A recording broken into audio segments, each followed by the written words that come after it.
Bonjour à toutes et à tous, aujourd'hui on se retrouve avec Lou Chiche pour un nouvel épisode sur Confidence. Donc Lou Chiche, elle est parasurfeuse, elle a 18 ans et non pas 19, tout à l'heure je me suis fait engueuler.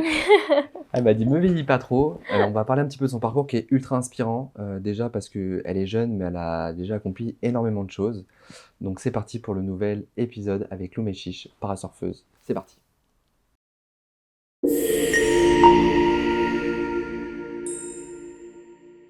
Salut Lou, Salut, comment tu vas? ça va et toi? T'es bien là? Ouais, on est à l'aise. On est à l'aise? Bon bah écoute c'est le principal, t'es pas venue toute seule?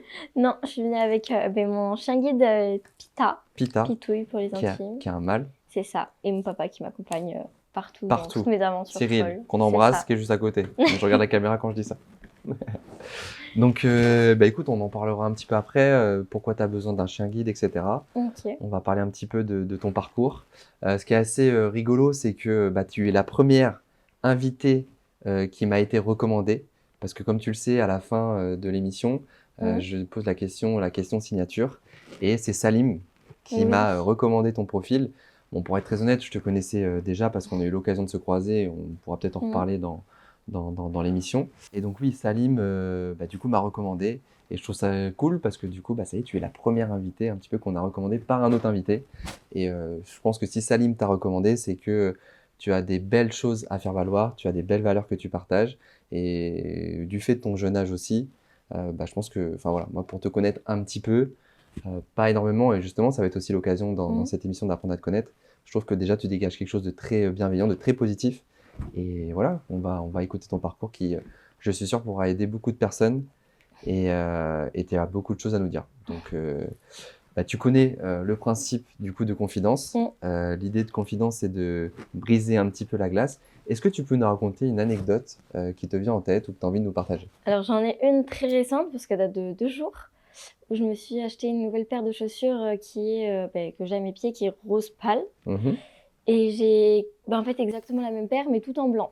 Et du coup je sors et puis toute contente avec ma nouvelle paire de chaussures jusqu'à ce qu'on me dise mais attends, mais t'as pas mis les deux mêmes chaussures? Donc j'avais une blanche et une rose pâle et au final je suis sortie en étant toute contente de ma paire à je me cache les pieds.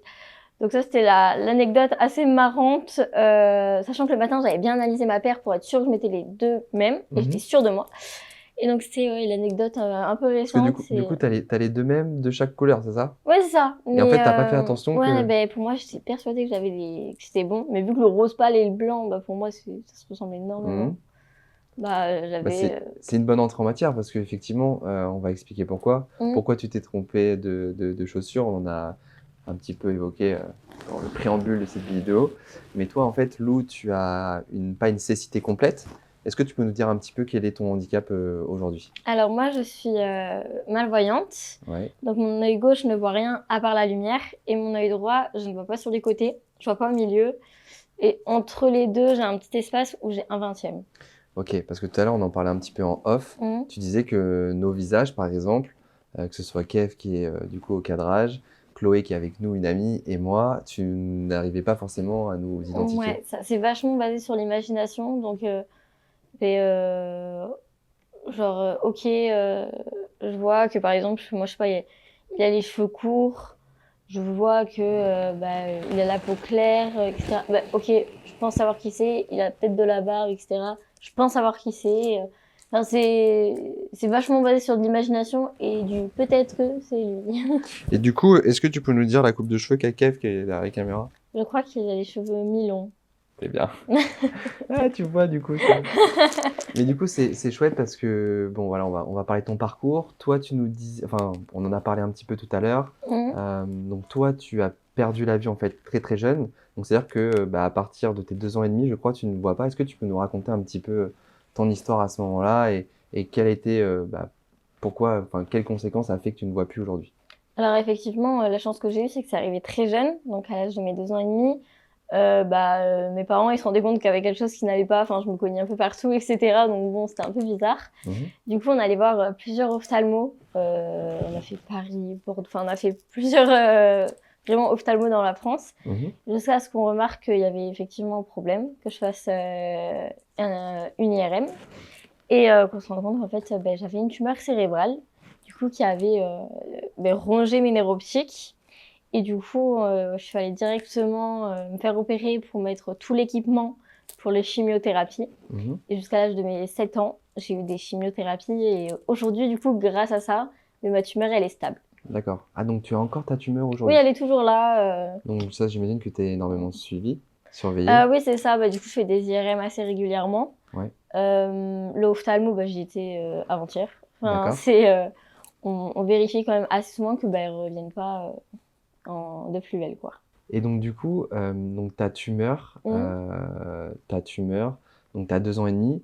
Quel est le risque en fait? Comment ça a dû être traité? Parce que j'imagine que si elle se développe, tu pouvais mourir. Exactement. Et donc tu étais obligé d'avoir ce traitement pendant ces 7 années. C'est ça. Pour la diminuer, ça se passe comment? En fait, il y avait 33% de chance que je perde la vie. 33% de chance que je perde totalement la vue, que je retrouve la vue, pardon. Et je crois, oui. Et 33% de chance que ça reste stable. Donc t'avais quand même une possibilité de retrouver la vue. Bon, après toi t'étais toute jeune. Ouais, mais c'était mal barré. On n'y croyait pas trop en vrai. Et puis moi, j'avoue que j'avais 2 ans et demi, en vrai, je comprenais rien. Enfin, j'étais un peu, Oui, je m'en fichais un peu en fait. C'est tes parents forcément qui... C'est ça, c'est mes parents qui ont été plus impactés au final parce que moi sur le moment, j'étais en mode ok, j'ai une tumeur et. Et qu'est-ce qu'ils t'ont raconté du coup Mes parents, ils m'ont jamais caché quoi que ce soit. Mais ils me l'ont dit avec des mots qu'on utilise pour une enfant de 2 ans. On va pas lui dire alors tu vas peut-être mourir. Enfin, non, c'est pas voilà. Mais ils m'ont jamais caché la vérité en tout cas. Et ça c'est vraiment, je pense quelque chose qui est très important et qui m'a beaucoup aidée.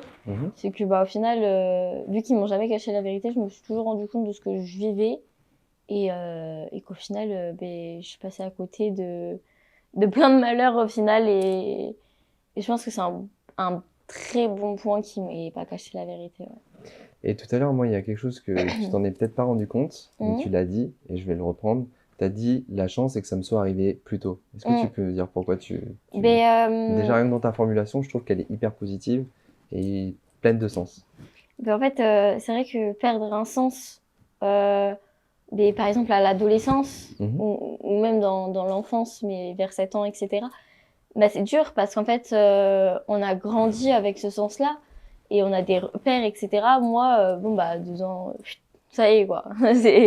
J'ai pu m'y habituer et j'ai pu grandir vraiment avec. Et j'ai pas ce souvenir de ma vue normale, on va dire, enfin, la vue de voyant. Et du coup, j'ai pas ce regret-là de me dire, ah ouais, mais c'est quand je voyais ça. Non, en fait, pour moi, là, je vois normalement. Et c'est vrai que c'est vraiment une énorme chance que j'ai eue. C'est de ne pas me souvenir de la vue que j'avais avant. Et il y en a qui pensent qu'au contraire, ils trouvent ça triste, etc. Mais je pense que j'aurais vraiment plus de mal à le vivre. Et tu te bases sur quel sens pour vivre aujourd'hui, tous les jours? Alors, Louis, énormément Louis. Je suis toujours un peu à l'écoute de tout, etc. L'odorat aussi, qui m'aide beaucoup à trouver les restaurants, par exemple. Tu es dans la rue, tu renifles et c'est ça. Tu sais si c'est comme Pita, en fait. Il y a mon chien guide et moi, on est comme ça. Mais après, non, l'odorat, le toucher. Toucher pour le braille, par exemple, parce que moi, je l'ai en braille. Et puis même, par exemple, je cherche quelque chose, ça va être vachement au toucher, quoi. Donc, ouais. Et je vais te poser un peu la même question que j'ai posée à Salim, parce que tu vois, Salim, quand il est rentré dans la pièce, il claquait les doigts. Et en fait, il me disait pour se rendre compte un petit peu des distances, en fait, je pense que le retour du son, etc., faisait qu'il arrivait un petit peu à apprécier les distances. Les matières, enfin, c'était assez impressionnant comment il nous l'a expliqué. Est-ce que toi, c'est quelque chose que tu ressens aussi quand tu arrives dans un lieu? Parce que là, c'est vrai qu'on est dans un lieu un peu exceptionnel, c'est qu'on est à l'hôtel au Mondrian-Bordeaux Les Carmes, qui nous accueillent pour faire ces interviews, on les remercie. Et est-ce que tu arrives à te saisir un petit peu justement quand c'est quelque chose d'un peu plus luxueux, d'un truc un petit peu, peut-être un peu plus cheap? Alors oui, je m'en rends quand même assez compte, parce que j'ai mon reste visuel. Donc oui, je me suis rendu compte que... C'était cool. Oui, voilà. Bon, écoute, si on peut te faire kiffer, c'est le... Et après, pour les repères, moi, du coup, j'ai juste à faire, par exemple... Mon père, il va me faire le tour une fois avec mon chien guide et je vais retenir en fait. Je vais me dire ok, donc là il y a une marche, ok, là c'est ça, etc., etc. Et après moi je vais m'en rappeler en fait dans ma tête. Ok, d'accord. Et donc là, concrètement, tout à l'heure, tu nous disais que tu voyais quoi? Et je crois que tu nous as apporté un petit truc Oui. et que je me suis Tu veux que je te laissé. fasse essayer? Bah, on le laissera après, mais Ouais. du coup, est-ce que tu peux répéter ce que tu vois? Toi, tu disais de Alors l'œil du gauche coup, et l'œil droit? mon œil gauche, il voit rien par la lumière. Ouais.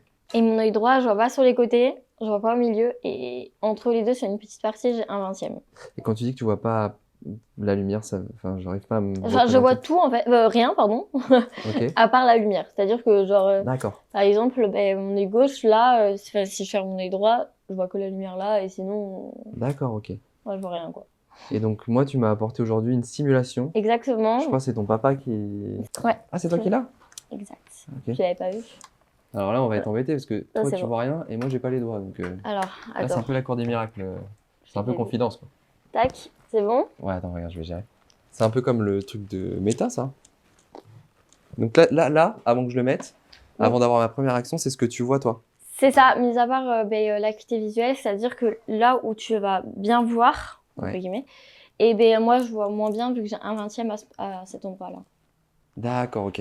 Donc oui, vu que moi, j'ai l'œil. C'est ça. C'est parti sur confidence. Ok. Donc là, à gauche, là, c'est que la lumière que tu vois. Ouais, c'est ça. Mais j'arrive pas trop à me représenter parce qu'il n'y a pas d'image. Il y a possibilité d'avoir une image pour. Bah, normalement, tu vois, non? Parce que, en fait, moi, je vois des taches. Je vois des taches, tu vois, genre là, je vois un espèce de tache noire. Ouais, mais ça, en fait, c'est ce que je vois.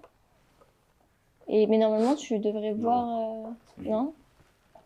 Voilà, ça, on coupera quand. T'inquiète. C'est mieux. Ah ouais! Ah oui, d'accord. Donc ça, c'est ce que tu vois. Ouais, c'est ça. Donc là, je te regarde. Ah ouais, donc là, rien à voir avec. Parce qu'effectivement, il y avait un truc qui avait pas été mis. Ouais. Ah ouais, donc là. Et là, si je regarde la lumière. Bah, tu sais que c'est hyper intéressant comme expérience. Donc toi, tu vois que dans le petit trou que j'ai là. Voilà ça, et j'ai Juste un ici. vingtième dans ce petit trou-là. Donc en plus, t'as un vingtième. Donc moi, j'ai C'est la ça. vue. Donc toi, là, j'arrive un petit peu à te deviner. Ouais. Putain, c'est ouf. Ok. Bah écoutez, je pense que. Je crois qu'on m'a dit tout à l'heure qu'on pouvait mettre comment on appelle ça? Une simulation et Une de... simulation, c'est quoi? C'est une simulation vidéo ou photo? Mais on peut faire les deux, je On peut pense. faire les deux? Je sais Bah, pas. on vous mettra en tout cas dans la vidéo pour que vous puissiez vous rendre compte. Donc là, je vous ai mis ce que voit Lou. Donc on voit en haut à gauche ce qu'elle devrait voir. Et effectivement, donc ce qu'elle dit, c'est que son œil gauche, il perçoit la lumière comme quand on regarde le soleil les yeux fermés. Donc il est quasiment aveugle. Et l'œil droit, donc c'est l'image que vous voyez juste à droite. Donc là, elle voit que sur la petite surface, la petite tache blanche que vous voyez. Et là, elle voit à un vingtième. Donc voilà, si vous voulez regarder encore plus longuement l'image, vous pouvez mettre pause. Et je trouvais ça intéressant de vous partager ça. Donc c'est parti pour la suite de l'interview. Mais bah écoute, c'est la première fois que je teste. Donc moi, le truc comme ça me rappelle, tu sais, quand on faisait du vélo là, et quand on conduisait bourré, et quand on fait les stages de BSR ou je sais pas quoi là, où tu sais, t'as les lunettes qui simulent quand t'es bourré. Bah là, j'ai l'impression d'être bourré tout le temps. En fait, tu nous caches des choses, Lou. C'est ça, Bref, bon, j'avoue. j'arrête mes blagues. Et donc, du coup, pour compenser ton handicap, donc tu disais que tu avais tes sens. Hum, Aujourd'hui, il y a Pita qui est avec nous. c'est ça. Ben, je trouve ça trop cool qu'on ait pu, que tu aies pu ramener Pita, donc qui est un mâle. Est-ce que tu peux nous dire en quoi il peut t'aider, ce qui t'aide dans ton quotidien, etc. Alors, du coup, Pita, Pitouille pour les intimes. Pitouille. Du coup, c'est mes yeux en fait. Mhm. Donc, il va m'accompagner partout. Il m'accompagne jusqu'au bout du monde vu qu'il est venu en Californie avec moi. Ouais. Et donc, par exemple, alors c'est à moi de connaître le trajet. C'est-à-dire que si je lui dis, ramène-moi à, je sais pas moi, la mairie, ben, elle va pas me ramener à la mairie immédiatement. C'est à moi de connaître le chemin pour aller à la mairie. Et après, je vais lui dire, va à gauche, va à droite au passage piéton. Et du coup, lui, il va me guider, me prévenir à chaque obstacle et me faire éviter les poteaux, par exemple, etc.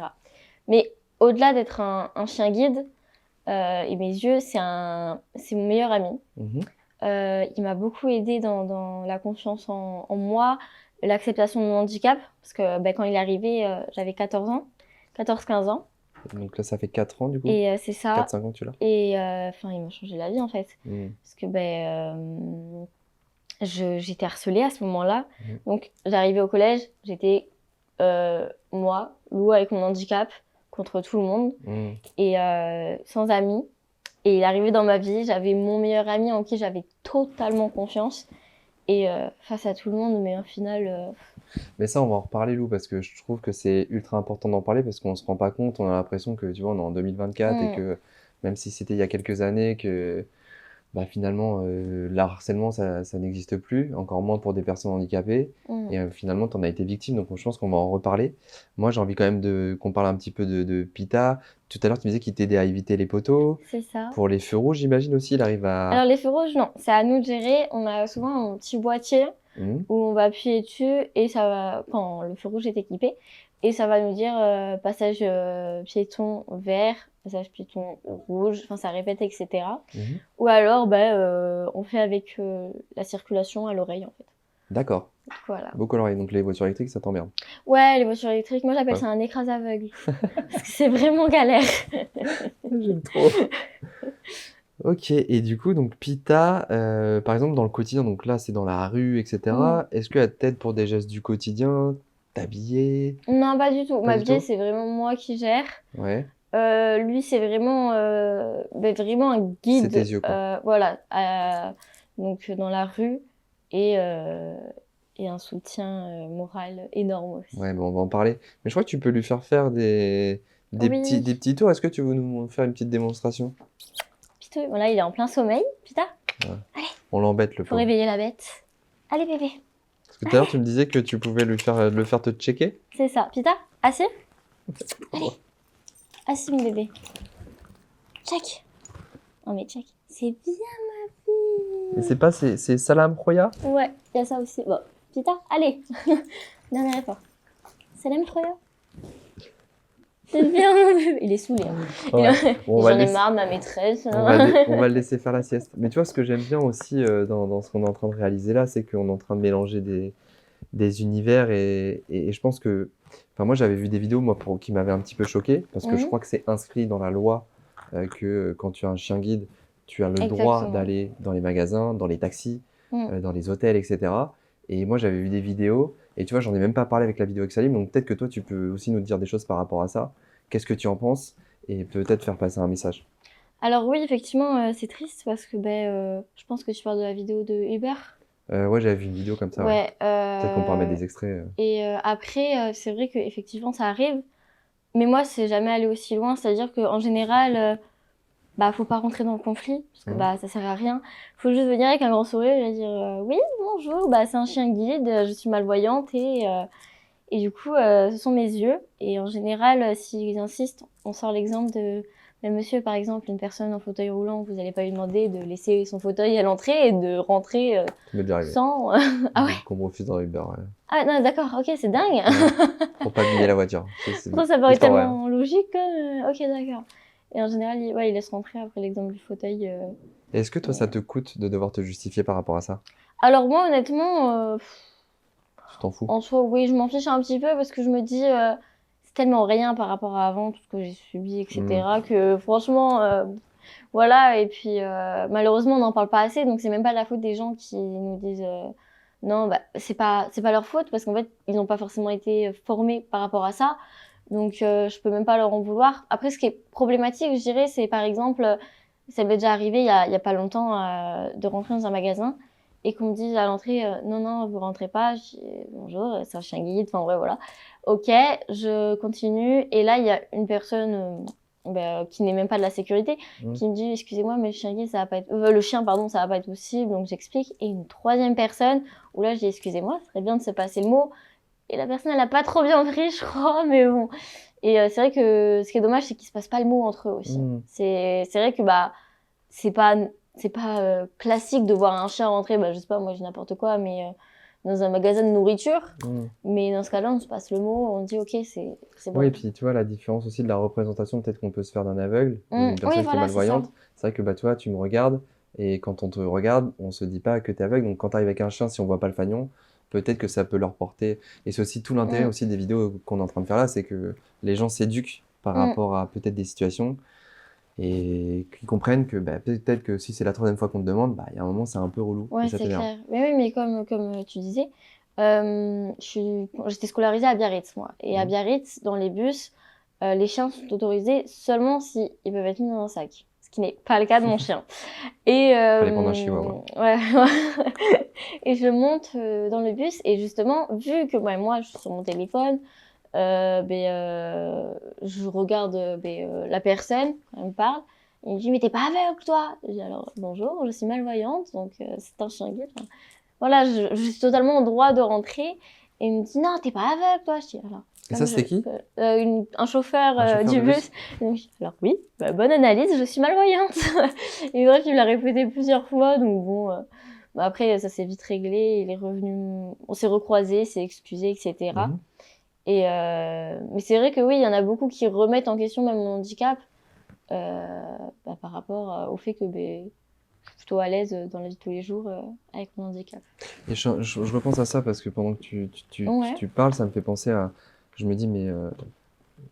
parce que tu dis des gens oublient mon handicap, etc.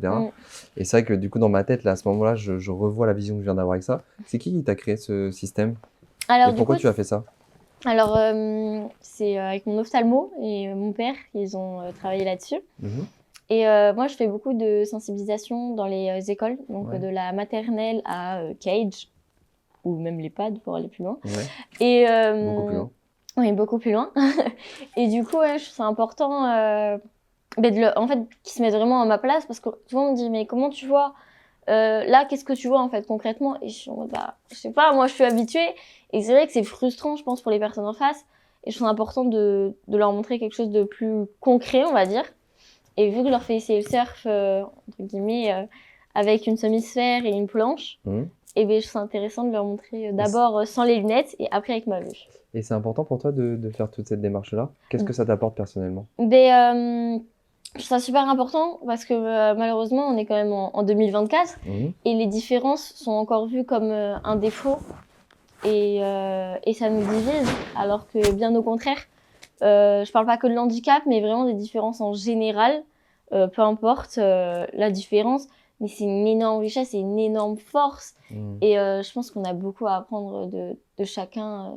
Et si on s'acceptait tous avec toutes nos différences, on serait tellement plus heureux et beaucoup plus intelligents. Ouais, c'est tout ce qu'on essaie de faire, c'est de rendre les gens un peu plus intelligents. Moi, ce que je trouve très fort, Lou, dans ton parcours, c'est que, on va en parler, c'est que tu retournes dans les écoles, tu vas faire de la sensibilisation, alors que tu as subi pendant des années du harcèlement à l'école. Et je trouve que la démarche, elle est puissante parce que tu retournes, finalement, tu reprends un petit peu le contrôle sur des choses qui t'ont qui ont été délétères pour toi, qui t'ont fait du mal, et on va en parler. Et je trouve ça hyper puissant en fait que tu retournes dans les écoles pour justement sensibiliser. Est-ce que tu peux nous parler un petit peu de comment une petite fille donc de 2 ans se construit jusqu'à... et à quel moment aussi tu as commencé à ressentir cet harcèlement? Est-ce que tu peux nous dire un petit peu des choses par rapport à ça? Alors, c'est vrai que du coup j'ai eu les chimios, et donc là j'ai perdu mes cheveux. Et puis même, j'étais pas tous les jours à l'école, à mon plus grand malheur, parce que j'aurais préféré ça qu'être à l'hôpital. Et en plus, j'aimais beaucoup l'école à cette période-là encore.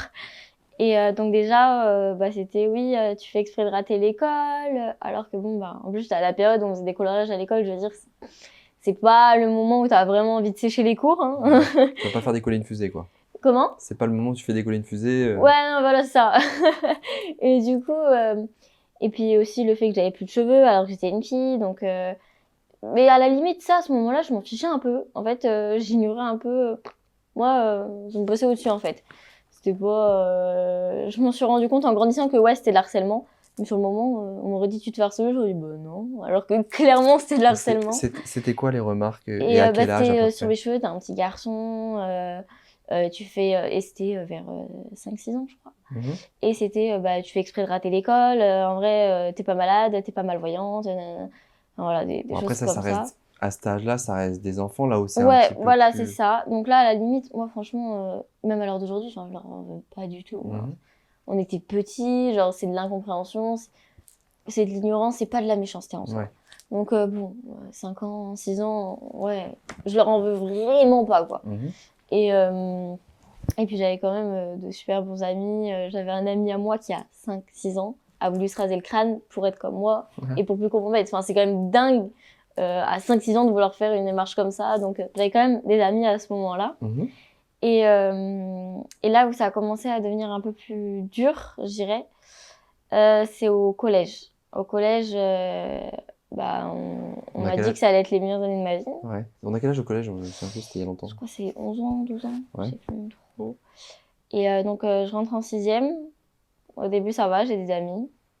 Et puis après, il y a une maman qui commence à dire ouais, je veux plus que ma fille soit à côté de toi parce que vu que tu as un handicap, tu vas déconcentrer ma fille. Ok. Et là, en fait, tout est parti de là. Parce que du coup, la fille, elle a commencé à devenir, passer de ma copine à ma pire ennemie, en fait. Et à me rabaisser avec toutes ses amies. Oui, c'est ça, en fait, à me rabaisser par rapport à mon handicap, à ma canne blanche. Parce qu'elle savait que j'étais très complexée dessus. Et donc, c'est parti comme ça. Donc, c'était des remarques récurrentes de cette personne? C'est ça. Et après, c'est passé en 5e. 4e, ça a empiré. Et puis, il y avait même les plus grands. Donc, ça pique toujours plus quand, par exemple, on est en 6e et il y a un 3e qui vient et qui se moque de nous. Ça fait encore plus mal, en fait. Et 3e, ça allait vraiment loin. C'est-à-dire que là, on m'avait carrément créé une réputation, bref, basée sur je ne sais trop quoi. Et au point qu'on me fasse des menaces de mort, clairement. Hein. Donc voilà, et là, on m'a dit... je suis partie en pleurs dans le bureau du proviseur et j'ai dit, j'en peux plus, en fait, j'en ai marre. J'appelle ma mère. Et il me dit, non, tu sors pas ton téléphone, on n'a pas le droit. Je dis, oh là là, je dis, ouais, mais là, j'ai pas le droit, mais on a le droit de me menacer avec un couteau, en fait, dans le collège. Je pense pas. Donc non, moi, j'appelle ma mère. Et du coup, au final, ils ont dit, vaut mieux que tu restes chez toi parce que c'est trop dangereux, il y a tout le collège qui est contre toi, en fait.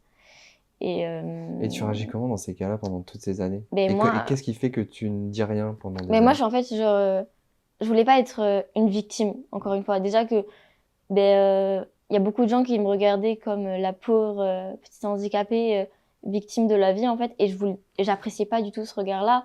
Et je voulais pas, encore une fois, me victimiser, entre guillemets, en disant, ouais, ok, je me fais harceler et être la balance. Parce que c'est quelque chose qu'on nous répète au collège beaucoup, c'est « Ah, ça le balance, poucave ». Des termes qui, finalement, je préfère être une balance qu'une personne qui s'enlève la vie à cause de personnes qui sont mauvaises, en fait. Et donc, je suis restée dans le silence jusqu'à la 3e, jusqu'à que ça aille trop loin. Et je disais à mes parents, j'en peux plus, en fait. Qu'est-ce qui fait que, d'après toi, il y a autant de gens qui soient contre ça? C'est l'ignorance, déjà, avant tout. Et je pense que aussi, ça leur faisait mal, parce qu'au début, moi, je suis arrivée, ouais, ok, je suis malvoyante, mais je fais ça, je fais du surf. Je fais des études. En fait, finalement, il y a rien qui change. Et au collège, on a tous un mal-être. Et eux, peut-être qu'ils se sont dit, ok, j'ai caché mon mal-être en étant méchante envers elle, vu que c'est une différence qui est plus marquée, en fait. Et c'est triste, et c'est pour ça que je trouve ça hyper important de faire des interventions pour que ça s'améliore. Parce que malheureusement, aujourd'hui, on entend encore des personnes des collégiens qui se retirent la vie parce qu'ils se faisaient harceler. Et c'est triste, et ce n'est pas normal qu'encore en 2024, on vive ça. Et c'est vrai qu'on le voit beaucoup, les discriminations. En ce moment, on le voit énormément, les discriminations banalisées comme le racisme, l'homophobie, l'islamophobie. C'est vraiment des discriminations vachement banalisées, je trouve, à l'heure d'aujourd'hui. Et c'est pas normal. Et c'est pour ça que, oui, je vais dans les écoles dès la maternelle, parce que je trouve important, dès le plus jeune âge, de venir. Après, on adapte notre discours. Mais leur dire que, ouais, on a une différence, mais au final, on en a vraiment tous une. Et c'est pas une honte. C'est pas quelque chose qu'on doit cacher, mais c'est vraiment une force et c'est super beau. Et au contraire, on doit la mettre en valeur. Et c'est vrai que, on peut partir avec un handicap dans la vie, mais au final, il faut juste faire le double d'efforts. Et après, on sera encore plus méritant quand on arrivera à atteindre notre objectif. Écoute, je pense que là, déjà, tu as fait fermer beaucoup de bouches. Déjà la mienne. Parce que je t'ai laissé parler. Je rappelle quand même que Lou a 18 ans. Donc, je trouve que déjà, tu as une maturité qui est assez dingue pour ton âge. Parce que moi, à 18 ans, Dieu sait que j'en étais pas là dans ma vie.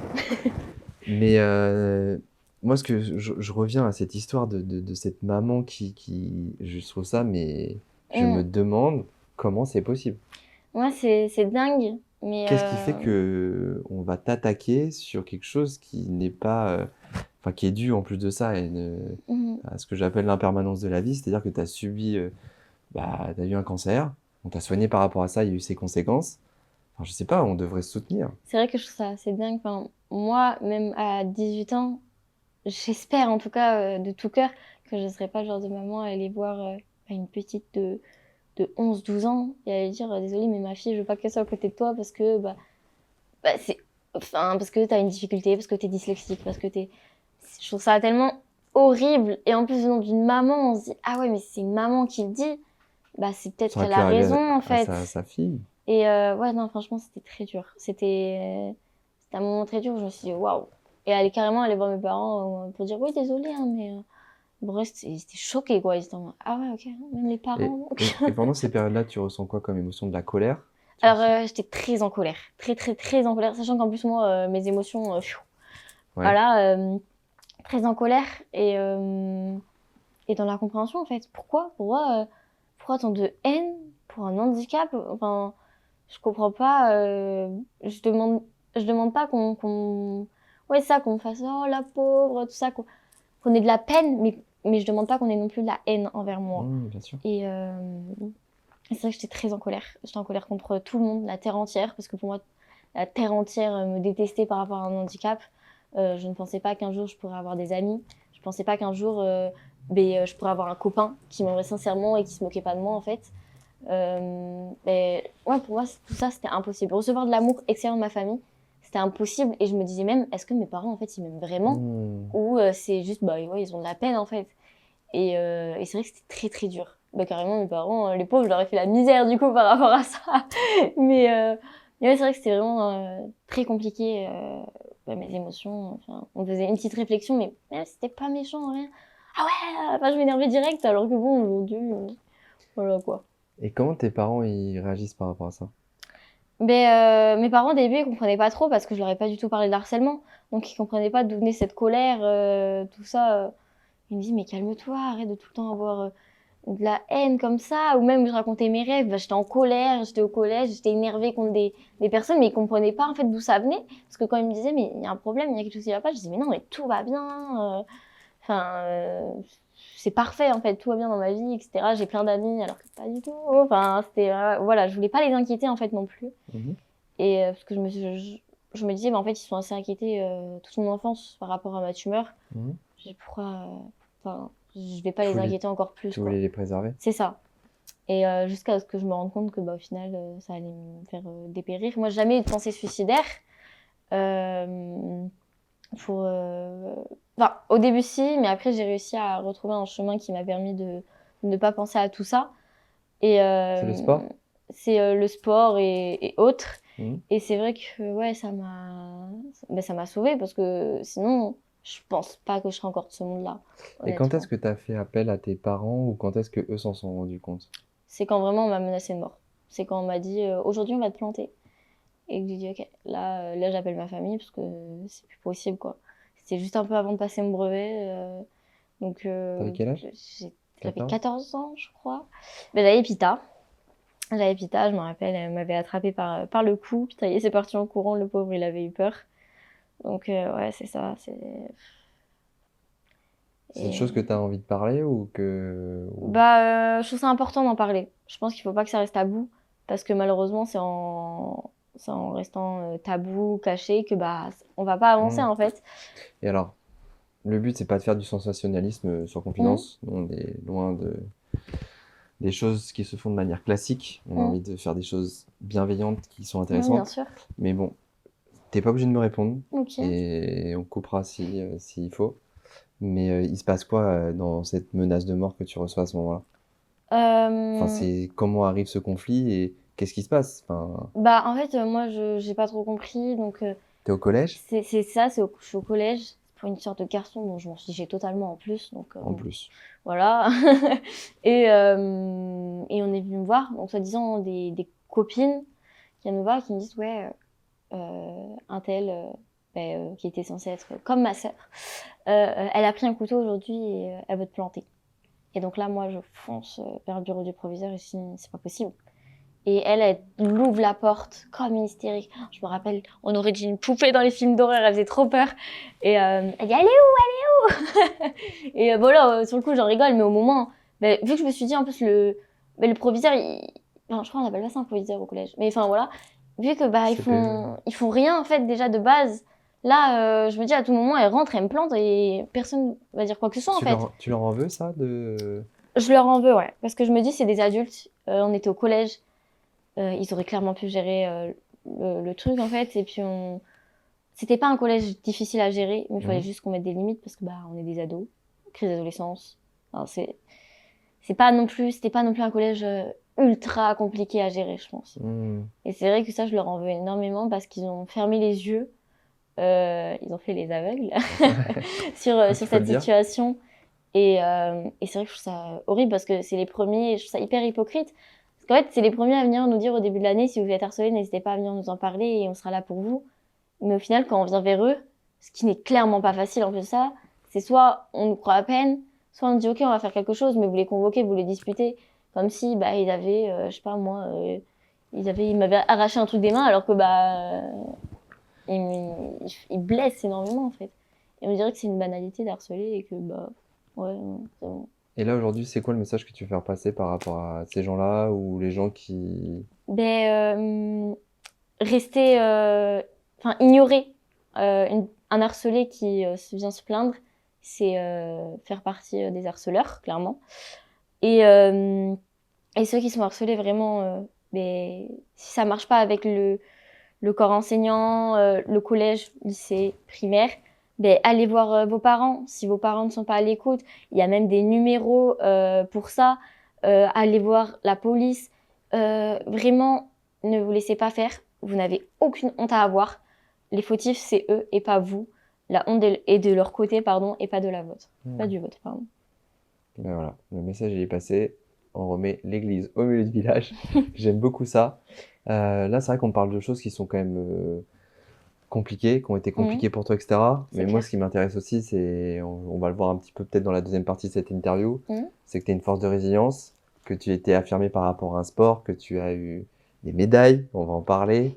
Tu as fait beaucoup de choses et on va un petit peu retourner sur un angle peut-être un peu plus positif, mais c'était important pour, je pense, pour beaucoup de remettre un peu les bases et de voir aussi de tout ce que tu as fait, tout ça, de la force qui émane de toi et de justement en plus cette transmission que tu es en train de nous donner. Donc c'est super chouette. Tu connais le principe de confidence, il y a l'instant citation. Donc j'ai envie de savoir un petit peu quel est le mantra qui dicte ta vie. Donc moi on va passer à l'instant citation. C'est parti avec Loubet Chiche.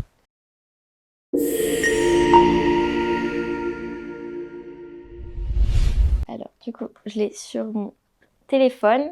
Donc moi la personne qui m'inspire énormément c'est Nelson Mandela par rapport au combat qu'il a mené.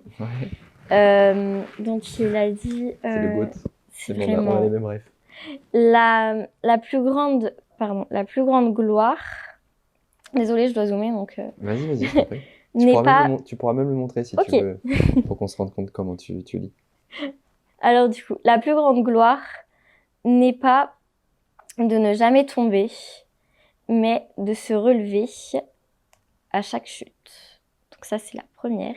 Et la deuxième. Est-ce que tu veux développer un peu sur la première ? Je dirais que je trouve ça intéressant parce que souvent on se dit ok en fait je suis pas méritant parce que je suis tombée tant de fois, etc. Et j'ai réussi à gagner une seule fois sur mais au final ouais, mais t'as fait des chutes, mais malgré tes chutes t'as réussi à te relever et c'est encore plus fort que si t'avais tout réussi direct en fait. Et c'est vrai que je trouve ça hyper fort comme phrase du coup, de dire que ouais, la gloire c'est pas de jamais tomber, c'est de se relever de ses chutes parce que c'est encore plus fort en fait. Et je trouve ça hyper beau comme message. C'est chouette, en plus Nelson Mandela c'est pareil, je pense un mentor pour moi aussi parce que j'adore, je trouve que voilà, dans son parcours, quelqu'un qui est resté pendant des années en prison et qui n'a fait fi de quelconque animosité pour avoir un message de sagesse, d'unicité, je trouve ça hyper pertinent. Et en tout cas, voilà, tu en seras digne, j'en suis convaincu. Est-ce que tu peux nous montrer à la caméra qui est en face, je sais pas si tu la vois, comment tu lis et expliquer aussi pourquoi, genre tu lis de très zoomé, parce que tout à l'heure tu expliquais que tu avais honte, je crois. C'est ça. Alors du coup, moi je vais lire, voilà, c'est au minimum de ce que je peux lire, mais comme ça, hop, en zoomant en fait. Donc tac. Ah, tu cliques avec les 3 doigts. C'est ça, ouais, c'est iPhone, du coup, c'est avec les 3 doigts. On en parlait hier, tu vois. Et ouais, iPhone, franchement, on en parlait avec le précédent. Ils sont super... en vrai, c'est de plus en plus, hein, mais iPhone, ils sont hyper branchée là-dessus depuis des années. Et c'est vrai qu'on a la synthèse vocale aussi, sauf que la synthèse vocale, mon père, il me l'a mise au début que j'ai eu un téléphone, donc au collège. Et je lui ai dit non, j'aime pas et tout. Il me dit mais pourquoi? Enfin, tu te tues les yeux à zoomer, genre, enfin, c'est horrible, ça te fait des mal de crâne, etc. Mais sauf que moi, en fait, la synthèse vocale, dire par exemple, il est 11h52. Enfin, c'est hyper. Ok, là directement, on sait que je vois pas, quoi. Et enfin, pas grand chose. Et c'est vrai que ça me dérangeait parce que je me disais, ouais, ça fait handicapé en fait. Directement, je suis catégorisée dans ça, alors que Et en plus, tu subissais le harcèlement, donc j'imagine que ça te donnait pas du tout envie. C'est ça en fait, c'est que je me disais devant les autres, directement, ils vont savoir que je suis handicapée. Et pour moi, c'était une honte en fait d'être handicapée du coup. Donc ouais, j'avoue que je voulais le cacher au max. Ok. Et donc la deuxième citation, est-ce que tu peux nous la donner? Alors hop. Pardon, j'adore les citations. Pardon. C'est trop bien parce qu'on a tous des rêves différents. C'est chouette. Donc c'est toujours lui. Hein. Cela semble toujours impossible jusqu'à ce qu'on le fasse. Et c'est vrai, parce que pour moi, avant de surfer, c'était impossible. Faire quelque chose de ma vie, déjà, c'était pardon, on va reprendre depuis le début. Que je vive. Et normalement, avec mon handicap, c'était impossible. Puis je l'ai fait et je me suis rendu compte que ça l'était. Que je fasse du surf avec mon handicap, ça me semble impossible. Je l'ai fait. Des compétitions, ça me semble impossible. Je l'ai fait. Et mener un nouveau combat plus positif que me battre contre ma tumeur, ça me semblait impossible. Et au final, je l'ai fait aussi. Et j'espère que j'aurai encore plein d'autres choses à raconter plus tard. Mais c'est vrai que je trouve cette phrase, encore une fois, super forte. En même temps, elle sort de la bouche d'un homme super fort, donc ça me semble évident. Mais ouais, donc cette phrase, elle est incroyable parce que c'est tellement vrai, on peut pas dire que c'est impossible tant qu'on n'a pas tout fait pour le faire. Pour réaliser. Ouais. Mais c'est parfait, tu me donnes exactement les éléments dont j'ai besoin pour aller dans la continuité de cette interview. Parce que justement, on va en parler après, on en parlera après. Ce Kev, il me montre quelque chose qu'on vous montrera après, donc restez bien jusqu'à la fin de la vidéo, c'est important. Mais il y a un sport qui est maintenant, je pense, une pierre angulaire dans ta vie, que tu as découvert jeune et où tu as eu beaucoup de succès. Tu vas nous en parler. Et j'avais vraiment envie que tu nous parles de ça parce que bon, déjà, ça fait partie de toi. Et je pense que tu vas être un très très beau message, très positif, d'abnégation, de patience, de travail. Et j'avais envie, voilà, j'avais envie d'aller un peu sur cette vague-là pour rester dans la thématique. Est-ce que tu peux nous dire, du coup, quel est le sport que tu pratiques aujourd'hui? Quand est-ce que tu l'as découvert? Alors du coup, le sport que je pratique, c'est le parasurf. Donc le parasurf, c'est le surf, mais adapté aux personnes en situation de handicap. Et ce qui est assez incroyable aussi avec le parasurf, c'est que c'est vraiment très large, c'est-à-dire que tout handicap peut le faire. Ça paraît fou, hein, mais une personne en fauteuil roulant, une personne qui a amputé des 4 membres, ok, elle peut surfer. Et c'est ça qui est trop beau avec ce sport, qui est déjà un sport de base magnifique. Ouais. Et ça le rend encore plus beau, je trouve. C'est qu'il y a une accessibilité assez large. Et quand est-ce que tu découvres ce sport-là? Et bien du coup, moi, donc depuis toute petite, mon grand frère, il surfait. Et je pense comme toute petite dernière de la famille, et nos grands frères et grandes sœurs, c'est nos exemples et on veut absolument tout faire comme eux.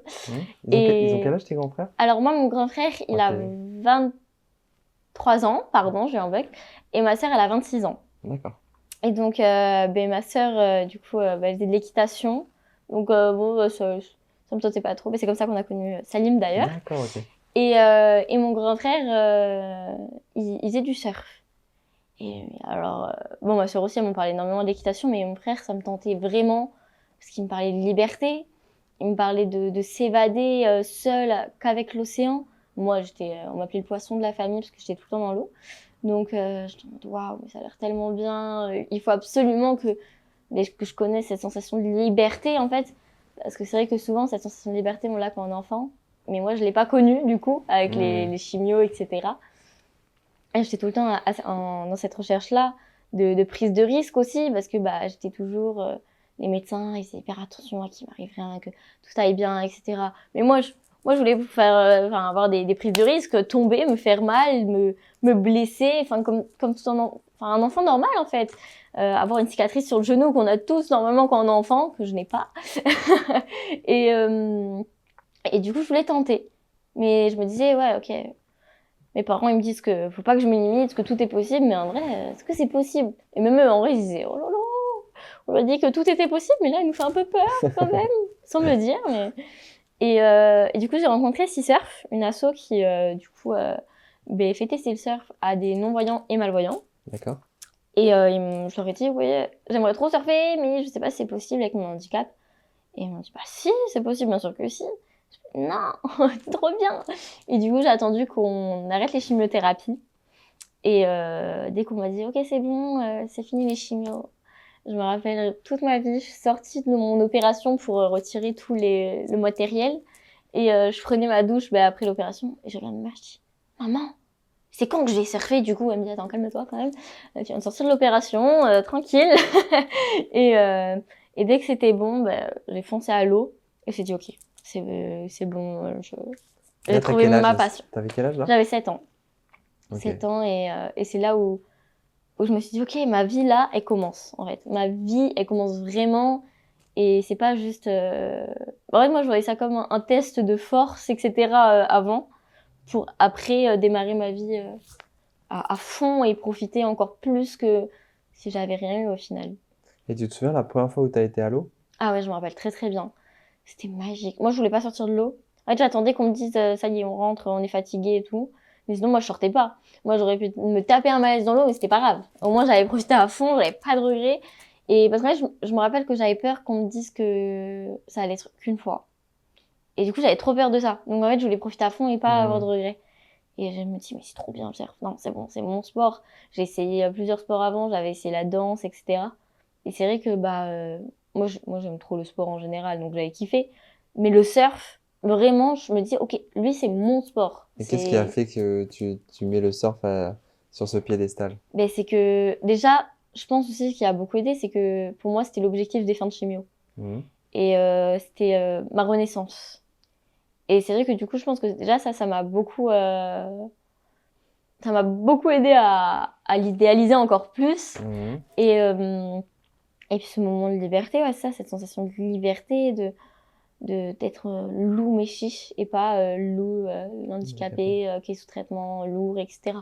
Donc c'est vrai que c'était magique. C'était vraiment un moment comme si tout le poids que j'avais sur les épaules, il tombait au fond de l'océan en fait. Et c'est incroyable. Ah, c'est beau quand tu dis ça. Mais pourtant, le surf, ça reste quand même un sport technique.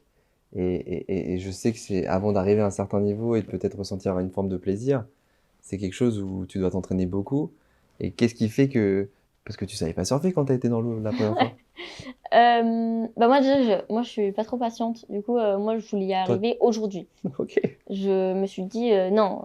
En gros, c'est déjà dans l'esprit de compète en fait. Je me dis si je pars sans faire mon petit coffre, c'est la honte. Parce que pendant des années je voulais le faire et j'ai même pas réussi à me lever. Mais c'est quelle honte ça et tout. Donc dans ma tête, je me mettais un petit challenge et tout. Donc je repartais toute contente à l'eau. Je me disais allez, faut que j'arrive et tout.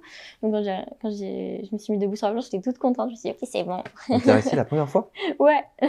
J'étais trop... en même temps, toute la journée, j'ai carburé. Hein, donc, moi, je crois que j'ai essayé une fois, j'ai pas réussi du tout. Ouais. Donc, depuis, les risques sont de m'y reprendre, ça va être compliqué.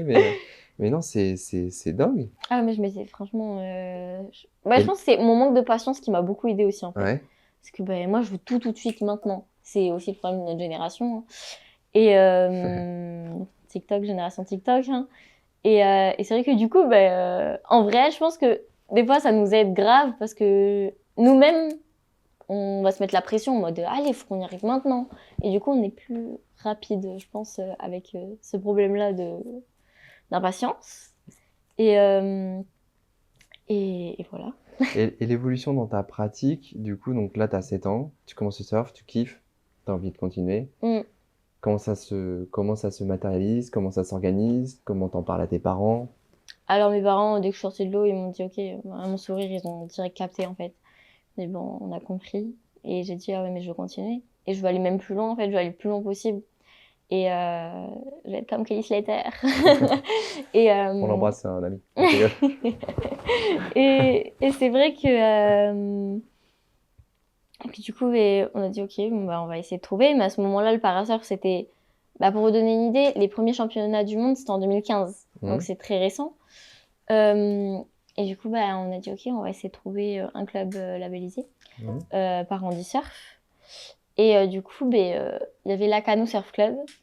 Donc qui a été mon premier club reste quand même le Dolphin Surf Club, qui est là où mon frère surfait. C'est vraiment le club familial. C'est au Pinsec, c'est dans le Médoc. D'accord. Et c'est vraiment hyper familial. C'est vraiment quand on pense à un surfeur, c'est vraiment ça quoi. C'est le Dolphin. Ok. Et du coup après pour plus me diriger vers les compétitions, je suis allée plus vers Lacanau du coup. Et qui a été mon premier club. Et là, je me suis dit, ouais, vraiment, je vais faire des compétitions, en fait. C'est ça que je veux faire. Et du coup, après, j'ai continué à m'entraîner.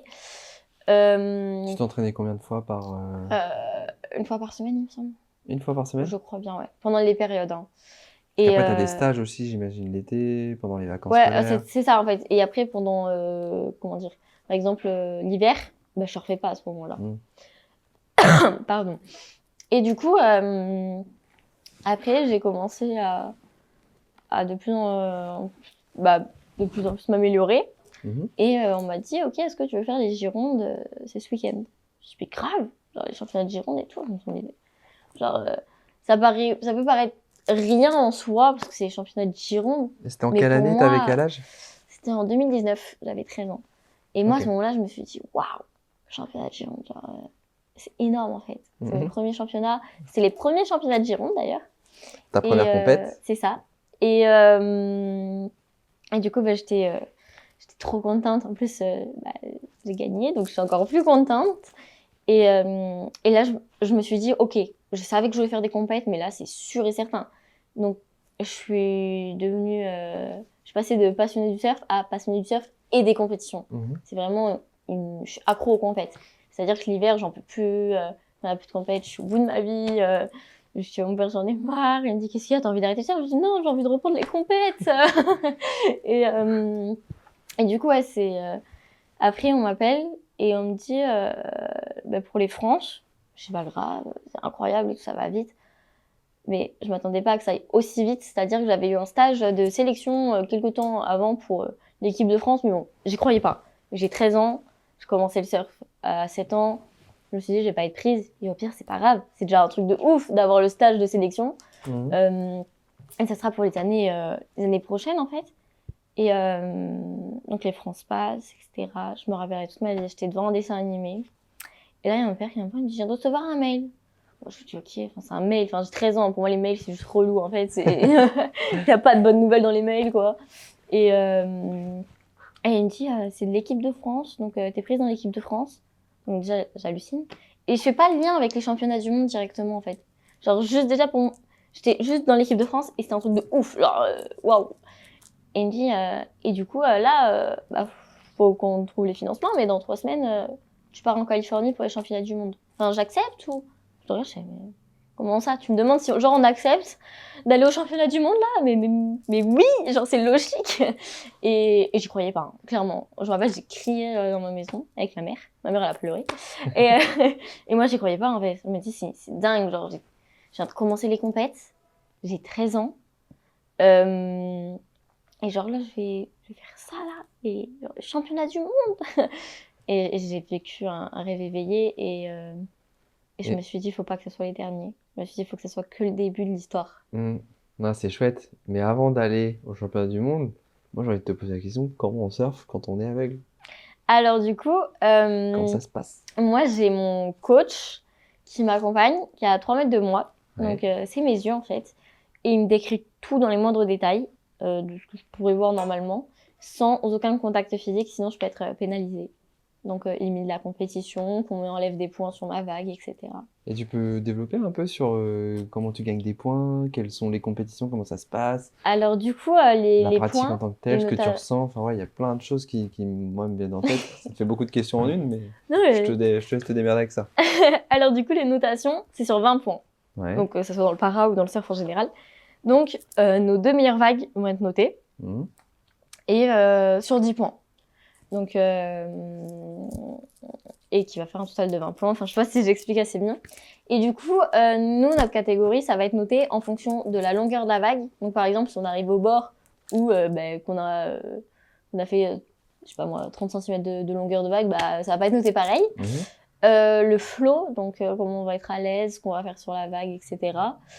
Et t'as du flow, toi? Et je sais pas. Et je sais pas, je vois pas. Et et après, la prise de risque aussi, parce que par exemple, quelqu'un qui va prendre que des mousses, ok, c'est bien, mais l'autre, ouais, sa vague a été plus courte, mais il a pris une vague pas encore qui a pas encore enfin, pas encore cassée. Et qui était creuse, donc qui est vachement en pente, etc. Mais ça veut dire que tu dois faire une extrême confiance à la personne qui te guide. Parce C'est que ça, c'est super important. Pour prendre une vague et pour justement pas qu'elle casse trop vite, pour bien la prendre, bah, quand il te dit c'est là, tu dis c'est là. C'est vraiment donc, le ressenti aussi, il est hyper... C'est super important. C'est vrai qu'au début, c'est très compliqué parce que on change souvent de binôme. Ouais. Et moi, je me rappelle au début, oh là là là, j'avais tellement pas confiance à chaque fois. En fait, j'avais pas confiance en mon surf et en la personne, pas forcément... c'est pas forcément visé par la personne, mais je me dis, elle me connaît pas forcément mon surf, etc. Et maintenant, je me dis, bon, bah, on est sur des plages où il y a du sable au fond. Enfin, c'est bon, quoi, tranquille. Il va rien m'arriver. Au pire, je me blesse et ça fera une histoire à raconter. Donc, en vrai, c'est rien. Et du coup, maintenant, je me dis, bon, allez, autant foncer. Au pire, je me prends une gamelle, mais j'aurai pas de regrets. Et donc, c'est vrai que c'est un travail à faire qui est assez compliqué. Mais une fois qu'on y arrive, c'est cool. Parce qu'en vrai, c'est super bien de changer de binôme. Parce que, bah, déjà, on apprend plusieurs techniques différentes et on prend celle qui nous convient le mieux. Et en plus, moi, je surfais avec des binômes, franchement. Enfin, Jay Phipps, qui est un super bon shaper. Je surfais avec Ibone, qui est une super bonne surfeuse. Vaine Shiro, je pense que j'ai même pas besoin de décrire à quel point c'est une bonne surfeuse. Enfin, il y a qui, Joanne Defay. Enfin, c'est dingue, quoi. C'est des noms, on se dit, waouh, ok. c'est impressionnant, en fait. Et c'est vrai que, du coup, ouais, ça permet... pouvoir changer de binôme comme ça, c'est plutôt cool. Ouais, ça te permet peut-être d'appréhender de différentes manières ça. et puis d'apprendre de toi aussi, finalement. Ouais, c'est clair. Non, franchement, c'est trop bien. Finalement, de choisir, comme tu disais, ce qui est le mieux pour toi et puis de voir quelle est la meilleure chose à faire. Bon, les amis, on a fait une pause café parce que j'avais envie d'un café. Lou, t'avais pas envie d'un café? Non. C'est Kev, il t'a pas apporté de café? Si, on arrête là. Si Kev, comment ça, on travaille pas dans ces conditions? Il faut que nos invités soient à l'aise. Non, on a fait une petite pause. Du coup, je sais plus trop où on s'est arrêté, mais on aime bien l'authenticité. Mais moi, si, je sais sur quoi on va aller. Donc, tu nous as parlé beaucoup de choses. Ton témoignage, il est hyper inspirant. Je suis sûr qu'il va aider beaucoup de personnes. Et voilà, c'est au-delà de... Je pense que tu peux aider une personne qui est dans ta situation. Tu vas aider une personne qui est dans ta situation. Enfin, tu peux aider une personne qui est dans ta situation. Je pense que tu peux éveiller aussi sur des choses qui sont à prendre en considération, et notamment les adultes. Comme tu l'as dit par rapport au harcèlement, et puis peut-être aussi de faire un travail d'éducation par rapport à ses propres enfants. Donc, on parle de surf, que tu t'émancipes par rapport à ça, que tu t'épanouis par rapport à ça, que tu as trouvé, entre guillemets, ta voie. Enfin, pas entre guillemets, d'ailleurs, je pense que tu as trouvé ta voie. Clairement. Et tu as eu l'occasion quand même de faire quelque chose de grandiose, c'est que tu as participé au championnat du monde avec des victoires. Est-ce que tu peux nous dire tout ce que tu as envie de nous dire sur tout ça? Du coup, j'ai eu l'honneur de faire 3 fois les championnats du monde. Donc, la première fois en 2020 à San Diego, en Californie. Ouais, c'est des destinations incroyables quand même. Tu sais que j'ai le fils de ma belle-mère qui vit à San Diego. C'est incroyable. Je suis jamais allé. Ah, mais il faut que tu ailles. C'est incroyable. Moi, je suis une fan de la Tu vas m'apprendre à surfer là-bas? Allez, c'est parti. En plus, c'est on y trop va cool là-bas, vraiment. Allez, on coupe les caméras, on se casse. Allez, c'est bon. Sur notre pita. Et après, deuxième année, c'était à Pismo Beach en 2022. Ouais. Pareil, c'est incroyable. En fait, tu vois Ourtin? Ouais. C'est comme un peu Oursin, mais version californienne, donc plus grand. Mais genre, l'ambiance, pareil, c'est trop bien. J'ai kiffé. Et je crois que la fois où j'ai préféré, c'était en 2023. C'était à Huntington Beach. C'était incroyable, genre vraiment. Et là, en plus, avec l'équipe de France, on a été championne du monde. Je suis arrivée 3e en individuel. Et sur un tour pro, qui était aussi à Huntington, je suis arrivée, du coup, première mondiale. Ah ouais. Voilà, on a une championne. Incroyable. Et du coup, t'as quel âge à ce moment-là? À ce moment-là, j'ai 17 ans. Oh là là, c'est fou. À 17 ans, championne du monde. Et t'as des catégories, ça se passe comment Alors oui, du coup, il n'y a pas des catégories en fonction de l'âge, en mode junior, etc. Ouais. Mais c'est du genre quand on peut. Parce que par exemple, aux îles Canaries, j'étais contre des hommes, uniquement des hommes. Mais par exemple, au championnat du monde, je vais être que contre des femmes et qui sont malvoyantes. Donc, c'est assez large. Par exemple, aux îles Canaries, j'étais contre un homme qui, lui, était le binôme, donc la personne qui accompagnait une personne non-voyante. Moi, je peux clairement pas faire ça. Et donc, c'est assez large, en fait. C'est assez vaste. Moi, je suis à la limite de non-voyants et malvoyants. Et c'est quelque chose qui va être un peu frustrant et qui est dur à gérer au début. Mais après, avec le temps, on se dit, bah, au final, là, par exemple, sur 8 filles de ma catégorie, j'ai réussi à arriver 3e. Et je fais partie de celles qui voient le moins bien. Donc, en vrai, c'est encore plus valorisant que si je voyais mieux que celles qui sont derrière moi, quoi. Donc, au final, je me dis, c'est encore un défi de plus, en fait. Il ne faut pas que je le vois comme une injustice. D'accord. Est-ce que tu as des images de ces moments-là? Alors, je te les enverrai pour parce que montrer. T'as des images du championnat du monde, etc. Ouais, parce que ça serait cool qu'on puisse en caler dans les... On va voir un extrait. Ok, monsieur la DA. C'est le chef-op.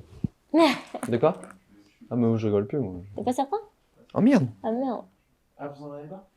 De quoi? Elle m'a dit qu'on ne regardera pas l'extrait. Je le dis, puis on coupera s'il y en a pas. Ouais. Je vais chercher, je vais demander des photos et tout. Bon, vous... Des photos. Ouais, des photos, ouais. Ça, c'est la miniature, ça. Je suis en train de loucher. Mais tu vois pas. Non. Tu peux faire toutes les têtes que tu veux. T'es aveugle, je sais. J'aime beaucoup. Ça, on pourra laisser ça. Mais si on trouve des extraits, parce qu'on sait pas trop si on en a, en vrai, on est dans l'authentique. Hein. On va voir si t'as peut-être des photos ou des vidéos où on peut te voir ça. Donc là, je vais vous partager quelques images et vidéos de Lou. Donc comme ça, on peut la voir un petit peu dans son environnement. On peut la voir ici notamment avec son binôme qui lui permet de surfer la vague. Et je vais vous laisser sur ces quelques vidéos pour vous rendre compte un petit peu de comment elle se démerde.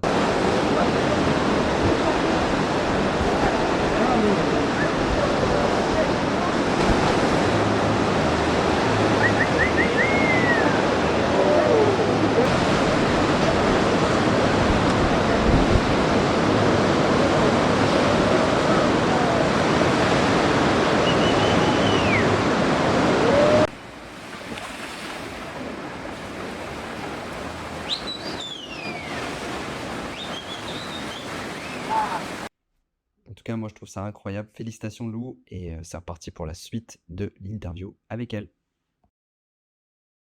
En tout cas, moi, je suis curieux parce que c'est vrai que je connais ton parcours, etc. On s'est rencontrés.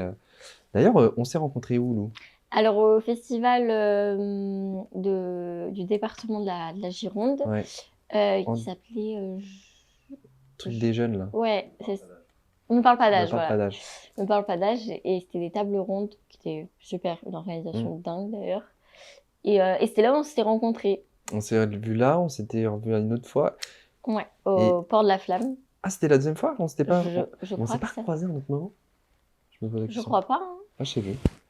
Donc ouais, on s'est revus oui, parce que tu as porté la flamme olympique. Ouais. On était dans le même bus. C'est ça. Mais tiens, d'ailleurs, on va en parler. Comment tu as été prise? Comment ils t'ont contacté? Et qu'est-ce que ça signifie pour toi de pouvoir porter la flamme? Alors, du coup, moi, c'est la maire de ma ville, Agnès Versée-Puy, qui a envoyé d'abord, qui a mis mon père dans le coup et qui a dit, est-ce que Lou, ça lui plairait? Lui, il a dit, oui, je pense, et tout. Il me connaît assez bien. Et du coup, elle a envoyé mon profil, etc., à Paris 2024. Et du coup, ils ont confirmé. Et la métropole de Bordeaux m'ont sélectionné. Et du coup, j'ai eu la réponse. Moi, je ne croyais pas, honnêtement. Je me suis dit, wow, c'est dingue. Mais je savais que c'était dingue, mais quand même pas à ce point-là. Genre, vraiment, quand je l'ai porté, je me suis rendu compte à quel point c'était ouf. Ouais. Et j'ai eu la même sensation. Et ouais, c'est incroyable. Hein. Et c'est vrai que c'est un symbole fort. En plus, c'est un symbole de l'unité et de la paix. Et c'est beau. Et d'autant plus que moi, j'ai ma tata qui aujourd'hui est au ciel, mais qui rigolait tout le temps avec ma mère et qui disait quand elle regardait la flamme olympique, un jour l'eau elle y sera comme ça, elle se reporter la flamme, mais elle rigolait quoi. Enfin, elle pense pas que c'est possible, genre un jour. Donc pour moi, c'était un symbole encore plus fort de me dire, je porte aussi la flamme pour ma tata parce que je sais que elle doit être super fière de là-haut. Donc ouais, c'était encore plus fort pour moi.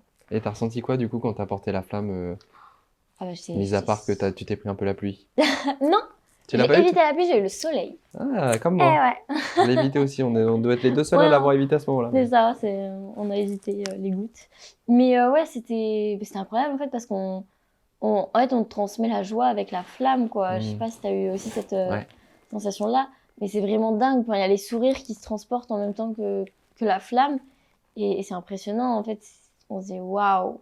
Et moi, je me rappelle, au moment où je portais la flamme, je me disais, ok, bon, là, j'ai vraiment pris une revanche sur la vie. Ouais. Moi, je réalisais pas. Bon. Et ouais, moi non plus. Hein. Moi, j'avais l'impression de marcher sur un nuage. Je voulais plus que ça s'arrête.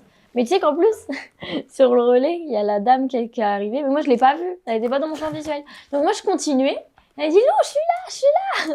J'ai tourné la tête, je l'ai vue, je suis dégoûtée. Toi, tu t'es barré avec la flamme. Ouais, grave, moi, je rentrais chez moi, en fait. Fallait allumer le feu. C'est ça. Il n'y avait plus de briquet à la maison.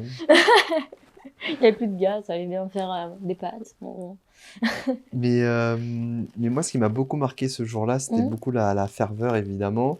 Mais tu as aussi tous les enfants. Et je pense que tu as beaucoup d'écoles qui ont joué le jeu. Oui, c'est dingue. Hein. Il y avait beaucoup d'enfants, ils étaient trop contents de nous voir, etc. Moi, ça m'avait beaucoup touché, ouais. Ouais, c'est dingue, ouais, c'est qu'il y avait plein de petits, de jeunes. Moi, j'ai entendu aux voix, il y en avait, je pense qu'ils avaient environ mon âge. Et ils m'ont fait grave plaisir parce que c'est vrai que c'est un âge compliqué, on va dire, où on n'a pas trop envie de faire grand-chose, de sortir de chez soi pour aller voir la flamme, etc. Il y en a, voilà, à notre âge, on n'est pas emballé par grand-chose, on va dire. Et c'est vrai que ça m'a fait grave plaisir, du coup, de me dire, ok, en fait, ça a vraiment... J'avais peur que ça intéresse que une partie de la population, alors que c'est quelque chose de fort et qui arrivera qu'une fois en France, en tout cas au cours de ma vie, je pense. Et voir que vraiment, il y avait petits et personnes assez matures. Et en fait, ça m'a fait grave plaisir parce que je me suis dit, waouh, c'est beau. C'est que ça réunit vraiment tout le monde, en fait. Puis moi, je trouve que ce qui est d'autant plus puissant dans ton message, c'est que c'est hyper puissant, la revanche que tu prends sur le harcèlement que tu as subi. Et je me suis dit, j'espère, parce qu'à Bordeaux aussi, j'ai déjà eu des personnes qui m'ont un peu violentée, etc., parce que j'étais handicapée. Et je me suis dit, j'espère que ces personnes-là, aujourd'hui, soit elles vont le voir sur les réseaux, soit elles vont le voir que en fait, moi, j'en suis arrivée ici. Et parce qu'il y en a et peut-être grâce à eux, finalement. C'est ça. Et grâce à eux, clairement, en fait, ils pensaient m'affaiblir, mais ils sont devenus ma force. Et d'autant plus aujourd'hui, quand je vois certains, je me dis, c'est triste parce qu'en fait, ils ont critiqué, ils ont tellement été concentrés à critiquer et rabaisser les autres qu'ils ne se sont pas concentrés sur leur vie à eux. Et aujourd'hui, je leur vois... J'ai même pas envie de leur dire cher, parce qu'en vrai, ça me fait de la peine. Et moi, je leur souhaite tout le bonheur du monde parce que je pense que c'est pas des gens heureux au fond. Non, mais je dis ça en rigolant, mais et évidemment, en fait, et c'est là où je pense que c'est pas pour rien que Salim, il t'a recommandé, c'est que tu vois, genre, je trouve qu'à 18 ans, tu as une grandeur qui est quand même assez exceptionnelle parce que tu n'en veux même pas aux gens qui t'ont fait du mal, finalement. Ils m'ont aidé au final, en fait. Donc, et c'est quand même un sacré vœu de sagesse que tu nous offres là, donc pour ça, voilà. Moi, en tout cas, je trouve ça assez admirable. C'est pas des gens très heureux, je pense, et c'est triste. Parce que en plus, c'était la question que je voulais te poser, mais finalement, voilà, dans la conversation, c'est venu comme ça dans ma tête, mais c'est que tu n'as même pas d'animosité, en fait, vis-à-vis de ces gens-là. Non, parce que j'en ai eu, hein, mais au final, je me dis, c'est triste parce que pour en arriver à critiquer, rabaisser des gens, on doit être très très mal en fait. Et qu'est-ce que tu leur conseillerais à ces gens-là qui vont mal? Se reconcentrer sur eux-mêmes et d'essayer juste d'essayer d'être gentil avec les gens parce que il y a vraiment ce qui fait le plus plaisir et qui va se donner confiance en soi, c'est de complimenter les gens ou de faire des sourires à des gens et les voir sourire ou qu'on rende service et qu'on nous remercie. Et rien que ça va permettre de se sentir mieux et de se sentir utile à ce monde-là. Et franchement, rien que d'être gentil avec les gens et d'aider, de recevoir des merci, des sourires, etc. Et rien que ça va les aider. Et en tout cas, je leur souhaite tout le bonheur. Bah écoute, c'est super. En tout cas, le message, il est passé. Puis je sais pas toi, mais c'est vrai que moi, je me sens bien quand j'offre quelque chose à quelqu'un, Oui, quand je lui voilà. fais passer un bon moment. Et en fait, on se rend compte, on le sait au fond, intuitivement, des choses, quand on fait du mal, ou que ça n'a pas de sens, ou que c'est débile ce qu'on est en train de faire. Alors qu'au contraire, quand on fait du bien, on le ressent aussi, ce bonheur qu'on apporte aux autres. Et on se sent important finalement, et on se dit, bah ouais, ok, je suis sûre, parce que c'est le problème de beaucoup de monde aujourd'hui, et la raison de beaucoup de dépression, c'est que, est-ce qu'on est utile à ce monde-là, en fait? Et je trouve que justement, on se rend compte que ouais, on est utile, même si c'est juste donner un sourire à quelqu'un, c'est un petit moment de joie en fait qu'on a donné à une personne qu'on connaît pas forcément. Moi, je sais pas, je croise une petite mamie et puis je vais parler de mon chien avec elle, et juste de l'avoir fait sourire, ça me fait trop plaisir et ça m'a refait ma journée. Alors, je pensais qu'à cette petite mamie qui était toute souriante, toute contente de voir mon chien, etc. Et rien que ça, toute ma journée, je vais être toute contente et j'ai pensé à cette petite dame, quoi. Mais, Donc, je trouve ça hyper important. Mais moi, je vais te faire une confidence dans confidence. Tu vois, là, on est à ton interview. J'en ai fait beaucoup pendant 2 semaines. Et en fait, là, je sens que je vis ce projet viscéralement pour les enjeux qui sont les miens, mais aussi pour celui par rapport à la société. Et en fait, ce que tu décris, c'est exactement ce que je ressens puissamment fois 1000 depuis 2 semaines. Et je suis dans un état vraiment de bonheur. Genre, j'ai l'impression d'avoir trouvé ma voie et je pèse pas mes mots. C'est que je suis là, je suis avec ma petite trottinette. Je suis là, je fais des bip bip en passant à côté des gens. Et tu sais, genre, je les vois, ils kiffent, ils rigolent avec moi. Et en fait, j'ai plein de petits moments privilégiés comme ça. Et ça me nourrit. Et je me sens hyper heureux de ça. Donc, je suis trop contente pour toi. Donc, tu vois, ce que tu dis, ça fait écho à moi, évidemment. Pour venir, quand même, il faudrait que tu nous racontes l'anecdote, parce qu'on en a parlé un petit peu tout à l'heure. Donc, championnat du monde. Donc, tu as été vainqueur. T'as ramené les médailles, on va les montrer tout à l'heure. Il y a quand même une anecdote assez particulière. Alors, je sais pas quel championnat du monde c'est ton papa tout à l'heure qui disait ça, où ça a été un peu la galère, et finalement, tu as réussi à trouver un truc, et puis finalement, t'as vaincu et tu as été première de... C'est ça, du coup, c'était pour le Tour Pro. En fait, donc, pour les championnats du monde avec l'équipe de France, il y avait l'équipe de France, donc j'avais mon binôme, il n'y avait pas de souci, tout ça. Sauf que, après, il rentre en France, et moi, je reste pour les Tours Pro. Sauf que, il n'y a plus de Français, plus de binôme. Et d'un seul coup, on se dit, oh là là, crotte, on va faire comment, en fait? Et du coup, on essaie de contacter, on essaie d'avoir dans des écoles de surf. Personne. On va au musée du surf. Et on nous conseille des gens, mais on n'a pas de retour. Et puis à un moment donné, on se dit, il y a un Français qui est maintenant en Californie, qui faisait du snow, etc. On va le contacter. On le contacte. Et une énergie de fou. Il commence à mettre des stories, des réels pour chercher un binôme. Il trouve un autre Français qui lui est un pro skater qui est en Californie. Qui lui contacte un mec de Hawaï, donc ça commence à... Voilà. Et qui lui retourne à Huntington Beach, donc en Californie, pour nous dire, il y a un tel. Donc c'était un shop, un surf shop mythique de là-bas, qui était juste incroyable d'ailleurs. Et super cool et tout, vraiment californien cliché, quoi. Je kiffe vraiment cet état. Et du coup, après, il nous dit, ok, bon, j'ai peut-être quelqu'un, mais tranquille. On est californien, donc, il n'y a pas de stress, en fait. Ouais. On a grave le temps et tout. Moi, ça me va, mais je commence à stresser pour les compètes quand même. Mais en vrai, ça va. Je suis plutôt détendue, c'est mon père qui était grave stressé. Et mon père, c'est un peu le stressé du groupe, et moi, mais c'est bon, on a le temps. Bon, du coup, ça j'ai pas mal de disputes là-dessus, en général. Et du coup, 5 minutes avant la compète, on se dit, il n'y a personne. Et sachant qu'en plus, le call, il est arrivé, enfin, on l'avait avancé d'1 heure. Donc, on se dit, bon, crotte et tout. Bon, tant pis, je sais pas comment je vais faire, etc. Et là, on le voit arriver tranquille. Allez, hop, c'est bon, on va à l'eau. Donc, vite fait, je lui explique avec mon anglais magnifique qui se limite à my English is bad. Donc, pas grand chose. Et puis, on va à l'eau. Et puis, c'est compliqué parce qu'en vrai, il parle anglais, tout ça, mais c'est incroyable en fait. Aujourd'hui, je suis encore en contact avec lui et franchement, il est trop cool. On est parti manger avec sa famille. Que dire en fait? Que dire? C'est juste des expériences très stressantes, mais incroyables. Alors, sur le moment, j'aurais jamais. Quand on cherchait, on me disait pas ça allait être une expérience incroyable que j'allais découvrir. Non, sur le moment, j'étais paniquée juste en fait. Mais au final. Ouais, c'est hyper enrichissant parce que c'est quelqu'un que, en plus, il ne connaissait pas mon niveau de surf. Et ça peut faire peur, mais du coup, lui, il n'avait pas cette appréhension. Et il connaissait pas trop non plus mon handicap.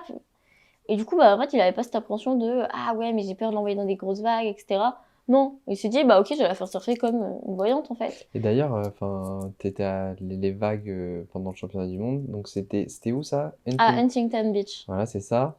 C'est dur à dire aussi pour moi. Et les vagues étaient de combien, là, par exemple, sur la compétition? Il y a eu plusieurs tailles, en fait. Il y a eu 2-3 mètres, je crois, mais ils n'avaient pas mis, les déficients visuels. Et je crois que ça allait aussi à 50 cm. Et t'as une limite en tant que déficient visuel sur la taille de la vague? Alors, en général, non, il n'y a pas de limite. C'est-à-dire que... Si tu vois pas, au pire. Ouais, voilà, au pire, on s'en fout. Hein. Mais c'est-à-dire que si on a le niveau physique pour aller surfer Mavericks, il y a une vague de 11 mètres, tu vas en fait. Ouais. C'est mon rêve. C'est quoi la plus grosse vague que t'aies faite? Moi, c'est 2 mètres, donc c'est pas Mavericks. Hein. Mais 2 mètres déjà 2 mètres, je me sais caca dessus, j'avoue. Moi, j'étais à la Gravière à 2 mètres, je peux te dire. ça fait peur. Hein. Mais ouais, et j'aimerais trop Mavericks en vrai. Parce que Chasing Mavericks, c'est l'un des premiers films de surf que j'ai regardé. Je crois que je l'ai regardé, mais je sais pas combien de fois.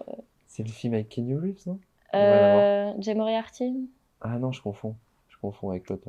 Je crois que je l'ai pas vu il est celui-là. incroyable ce film. Point Break, c'est Ah oui, Point Break, je comprends. Franchement, il est incroyable. J'ai pleuré je ne sais pas combien de fois devant. Et donc, c'est vrai que c'est mon rêve. Et je suis allée sur la plage là-bas, de ce spot. J'ai pas vu la vague, hein, sans grand étonnement. Mais incroyable. Mais c'est en 2023, justement. J'ai réalisé l'un de mes rêves. Grâce à mon papa. Mais tu vois, c'est marrant parce que j'allais te poser la question. Mais c'est pas grave, en fait, tu me fais mes transitions pour moi, Lou. Donc, merci. Parce que justement, je voulais savoir un petit peu la relation que tu as avec ton papa. Parce que moi, ton papa, bon, je t'ai croisé 2-3 fois. Je te vois toujours avec ton papa. C'est quoi la relation que tu as avec lui? Alors, du coup, c'est mon agent. Il m'accompagne partout. C'est aussi mon taxi parce que je prends pas trop la voiture. Il accepte les chiens dans le Uber ou? Comment? Il accepte les chiens dans le Uber, ton Mon papa? père? Ouais, ça va, il est cool là-dessus. N'hésitez pas à commander. Et puis au-delà de ça, ouais, c'est... en vrai, c'est mon petit papounet. Donc c'est cool en vrai d'un côté de travailler avec son père, mais de l'autre côté, des fois, c'est un peu embêtant parce que à la maison... voilà, quand on se dispute niveau des réseaux, etc. Et puis après, on doit refaire notre vie en mode normal, aller manger ouais, normal, et puis il faut trouver son et, équilibre. c'est ça. Mais à la fois, on est hyper fusionnels. Avec ma maman aussi, c'est juste qu'on la voit moins parce que ma maman, elle s'occupe de tout ce qui est de la maison, à la maison, tout ça. Mais toute ma famille me soutient énormément mentalement. Et mon papa, il me suit partout, en fait. Et il suit mon chien guide. C'est ça, il nous suit. Écoute, Lou, c'est incroyable ce que tu nous racontes là. Moi, ce que j'ai envie là, c'est de voir les médailles. Alors, les médailles, je sais pas où elles sont. Est-ce que dans les 10 personnes qui travaillent sur Confidence, l'une d'entre elles pourrait nous apporter... Je rigole, hein, on est que 2. Comme ça, il y a Kev qui arrive à la caméra. Kev, dis bonjour aux viewers. Je dis bonjour à celle-là. Salut. Bon, je vais te les prendre comme ça. Merci. Donc là, est-ce que tu peux nous dire ce que tu as? Alors, du coup, il y a celle-ci, du coup. La caméra, regarde. Là, ici. Là, ok. Du coup, qui est. Il y a mon papa qui me fait un petit coucou pour que je vois où est la caméra. Donc, ça, c'est celle des championnats du monde du Tour Pro. Donc, la première place. Elle est. Vas-y, moi, Elle est balèze. je peux l'apporter? Tiens, ouais, vas-y. Je peux te l'emprunter? Ouais, c'est bon? Je peux aller marcher dans la rue avec? Bah, écoute, Pas tant marcher. que. Son temps, mais... Elle était pas du tout préparée, cette blague. Et ensuite, bah, je sais pas, en fait, j'arrive pas à faire la différence entre l'or et la bronze. Bah, venez, on fait genre, c'est 2 or, comme ça. Non, mais il y a une bronze et une or. Donc, il y a celle de la 3e place en individuel, je pense que c'est elle, la bronze. Je sais pas. Et celle des, bah, du coup, la première place de l'équipe de France. Donc, voilà. Et ça te fait quoi d'avoir ces médailles? Ah, bah, c'est incroyable, moi, je suis trop contente. En fait, surtout qu'en 2022, j'étais pas montée sur le podium, j'étais arrivée 5e. Il faut savoir qu'il y a 4 marches sur le podium du surf. Et moi, j'ai trop le seum. J'étais dégoûtée. J'étais énervée contre moi, mais au plus haut point. Et je me rappelle, j'étais comme ça et tout. Je regardais mon podium et tout, ils appelaient Visuel 2 et tout. Et moi, je suis là, genre, plus jamais. Plus jamais comme ça. La prochaine fois, je monte sur le podium, mais je monte pas sur la dernière marche. Genre, minimum la 3e marche. Et je me l'étais promis. Et du coup, j'avais la pression parce que je m'étais fait une promesse et en plus à moi-même, genre, fallait pas que je me déçoive, quoi. Et c'est vrai que du coup, genre, on avait une stratégie, c'était hyper stressant. Et quand j'ai entendu Lou Mechiche, parce que dans l'étranger on m'appelle Mechiche. Mechiche. Ouais, c'est stylé, hein, Mechiche. Mais quand même Mechiche. Et quand j'ai entendu, ouais, 3e place, je suis en mode, j'ai réussi, j'étais trop contente.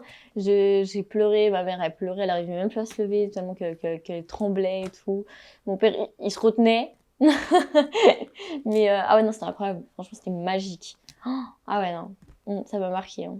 Bah écoute, très chouette. En tout cas, merci de nous les avoir ramenés parce que je crois que c'est la première fois de ma vie que je vois des aussi grosses médailles. Donc vraiment stylé, la classe. Ça te dérange si je te l'emprunte un peu parce qu'avec le costard... Ah ouais, ça fait classe. Un chacun comme ça. Tu peux? Ouais. Non, je peux pas, je suis trop merde. payé. Putain, elle me fait des propres vannes. Elle est marrante cette petite Lou. Non mais écoute Lou, franchement, ton témoignage il est incroyable. Moi je trouve que t'as une résilience de fou, t'as 18 ans, on le rappelle, hein. T'es quand même jeune. Moi à 18 ans j'étais... Je crois que j'avais loupé mon bac moi à 18 ans. D'ailleurs t'en es où au niveau des études? Ah, je rigole, hein, mais moi, du coup, non, j'ai arrêté les études pour me consacrer uniquement, du coup, à mon sport, aux conférences et interventions, du coup, pour parler de la résilience et des différences en général. Oui, parce que c'est ça, tu fais des interventions en école, tu fais des conférences. C'est ça. C'est quoi un petit peu tes plus grosses ambitions, tes plus gros rêves? Parce que bon, t'as déjà tout gagné, 18 ans. Ben, multiplier les médailles et arriver championne du monde individuelle du coup avec et garder le titre de championne du monde avec l'équipe de France. Aller aux Jeux paralympiques parce qu'on n'y est pas encore. 2028, on a une réponse négative, mais on est en train de pousser le truc pour quand même qu'on y soit parce que ben, c'est important qu'on ait cette reconnaissance-là. Et ouais, faire connaître le surf sa juste valeur et aussi montrer au monde entier que ok, t'as des différences mais c'est pas une raison pour abandonner pour abandonner ou quoi que ce soit. Ça va être plus compliqué mais fonce encore plus et prouve à tout le monde que t'es encore plus fort que quelqu'un qui n'a pas cette différence là et la différence ne va pas nous diviser mais bien au contraire elle doit nous rapprocher. Et pourquoi pas en projet écrire un livre fais passer des messages là. Sur ça justement. Donc si vous êtes dedans, n'hésitez pas. Ouais, s'il y a des gens dans le milieu de l'édition et je sais qu'il y en a qui vont regarder et je regarde volontairement la caméra.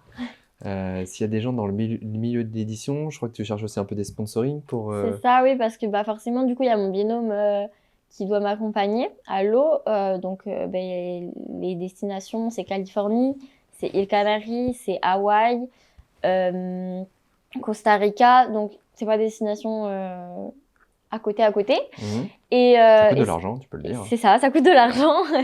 Et donc, il y a ça. Il y a aussi le fait que je dois avoir mon père avec moi pour m'accompagner parce que dans la vie de tous les jours aussi, par exemple, pour prendre la voiture, une fois qu'on est en Californie, bah, faut bien que j'aille à la plage. Ben, c'est là avec la voiture. Je ne prends pas le volant, comme faut l'imaginer. J'ai une petite question, Oui. j'en profite, là, ça me fait penser à ça. Est-ce que tu as des moments où tu es vraiment toute seule, par exemple pour prendre un Uber, pour aller au restaurant? Est-ce que tu as eu des moments où tu t'es retrouvée vraiment toute seule? Moi, j'aime bien me retrouver toute seule des fois. Aller faire les magasins seule. Parce que bon, moi, ma famille me supporte pas quand je fais les magasins. Personne me supporte parce que moi, je vais dans un magasin très précis, Sephora. On connaît de loin, du coup. Et c'est vrai que je connais les rayons par cœur. Je sais où je veux aller, je sais ce que je veux. Je connais déjà les prix, enfin, je sais déjà tout. Et ma famille, ça les saoule, en fait. Parce que je veux aller vite. Mais à la fois prendre mon temps, vu que je fais tous les rayons. Donc, j'aime bien y aller toute seule, dans les magasins, j'avoue. Et ouais, même des fois, aller manger avec mon chien. On y va en date, tous les deux. Ouais, j'ai déjà pris... Le Bolt, je l'ai toujours pris avec mon copain. Et enfin, Uber ou Bolt, voilà. Et franchement, moi, c'est super bien passé. C'est quoi le voyage le plus long que tu as fait toute seule, par exemple? Ah, toute seule Ouais, je sais pas, je pose la question. Ça m'intrigue. Toute seule, je sais pas où je suis allée, moi. En vrai, ça doit être, le Taillan. Peut-être, je crois que je me suis déjà perdue à Rive Droite. Donc, Rive Droite, je me suis perdue, donc en vrai, Et je sais pas si ça compte. tu te sens comment dans ces moments-là? Tu te sens vulnérable ou pas? Ou Pas ça va? du tout. Avant, ouais, vraiment. Mais maintenant, non, je me sens grave bien. Quand j'ai mes écouteurs, comme ça, je suis dans mon monde Enfin, faut tranquille. écouter quand même, parce que si t'as pas les yeux et que t'entends pas. Ouais, ça, je suis dans le tram. Mais, mais ouais, et puis j'aime bien, parce qu'en plus, moi, je suis hyper sociable. Et du coup, il y a toujours des gens qui aiment me parler avec mon chien. Et quand je suis toute seule, c'est toujours plus simple. On ne peut pas faire un peu peur, je crois, parce qu'on va moins me parler quand il y a mon papa. Et du coup, Tu fais c'est 2m30, vrai que... 130 kg de muscles. Quasiment. Et du coup, c'est vrai que c'est cool, parce que genre tout le temps, je sais plus quand est-ce que c'était, je suis sortie dehors avec un ami. C'est dingue, mais toi, on peut pas sortir discrètement et que personne ne nous parle, et c'est impossible, quoi. Il y a toujours au moins une personne qui vient nous parler. Je dis, ah ben oui, c'est obligatoire. Et c'est trop bien, moi je kiffe. Bon, Lou, moi je te pose beaucoup de questions, mais comme tu le sais, il y a la FAQ de la commu, c'est-à-dire qu'il y a des personnes à qui je demande s'ils ont une question à poser à mes invités. Je t'ai présenté dans mes stories. Oui, j'ai vu. Le principe, vous le connaissez, c'est que vous venez sur mon compte Instagram, El Marticino, on vous fera apparaître à l'écran. Et l'idée, c'est que le prochain invité, vous pouvez lui poser une question et on essaie d'y répondre dans la vidéo YouTube. Donc voilà, vous savez ce qu'il vous reste à faire. C'est parti pour les FAQ de la commu avec Lou. Regarde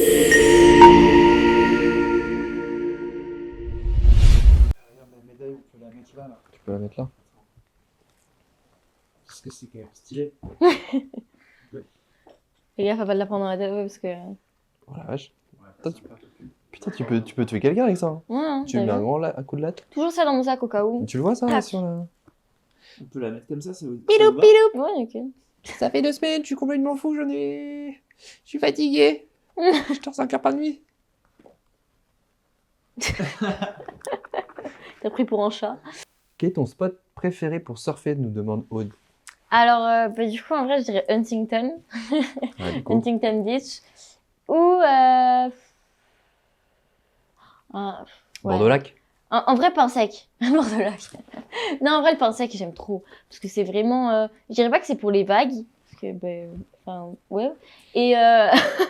mais c'est surtout pour le côté hyper...